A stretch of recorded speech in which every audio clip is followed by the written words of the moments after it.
villageois donc villageois. Je suis villageois. Mais c'est grave. Je suis villageois, mais... Je viens de manipuler. Putain. C'est loisir, c'est faire les enfants. Il n'est pas bête, mais... Non. Moi, je ne peux pas faire un choix.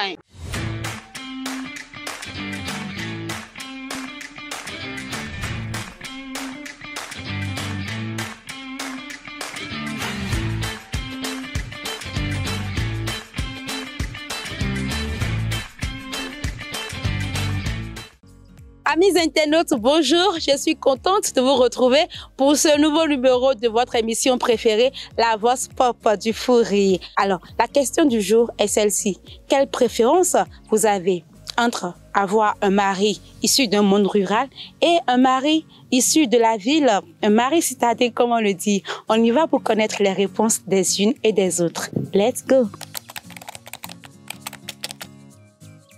Bonsoir madame. Bonsoir. Comment vous allez? Très bien. Alors, entre un villageois et un homme qui a vécu en ville, vous préférez qui? Celui qui a grandi en ville, quoi. Et pourquoi? Bon, il sera un peu stylé, quoi. Villageois. Aïe, et pourquoi? Parce que je suis villageois. Un villageois. Il y a villageois donc villageois. Moi, je préfère celui qui a grandi en ville quand même. Parce que lui, il aura une vision plus meilleure que celui qui a vécu au village, par exemple. On m'a mis au monde dans une ville. J'ai grandi dans une ville. Je n'aurais pas aimé sortir avec un homme, un villageois en fait. Moi, je préfère un mari citadin. Je ne peux pas m'habiller, par exemple, en veste maintenant. Et mon mari sera incapable de s'habiller en veste. Moi, je ne peux pas faire un choix. Je ne peux pas faire un choix. Moi, je veux un mari citadin parce que je suis jeune étudiante et encore à la phase.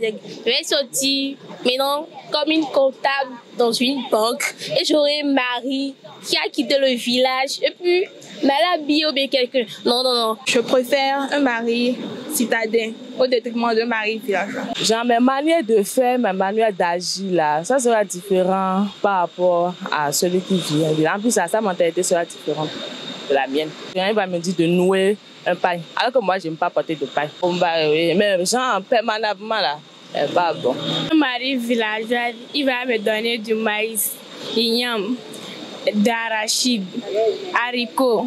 Je ne vais rien faire, il va m'aider à faire tout. C'est pour cela que je veux un mari villageois. Avec un mari villageois, on va faire beaucoup d'enfants. C'est pas les villageois qui sont déjà trop tarés, non. Un villageois, maintenant, tu peux l'amener à être meilleur, quoi. Si vous quittez le village pour la ville, tu peux l'aider à devenir meilleur que quelqu'un de bien. Mais un citadin qui est déjà, il a déjà tout vu, connaît déjà tout. Lui, non. Il va te marcher dessus. Il va pas te laisser vivre comme tu veux. Il n'est pas bête, mais... Il sait pas. Il va voir les choses d'une manière de l'ancien, quoi, tout ça là, quoi.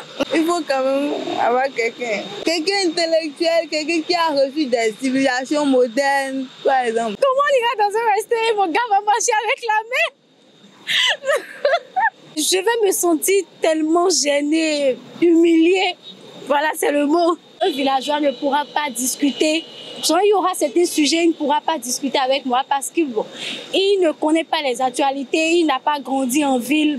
Voilà, tu lui donnes fourchette, regarde, dit non, que fourchette n'est pas bon. Regardez, non, moi, je ne peux pas me marier avec un homme de village. On dit que le milieu dans lequel tu es resté là, tu vas t'habituer au milieu. Tu vas faire les trucs du milieu.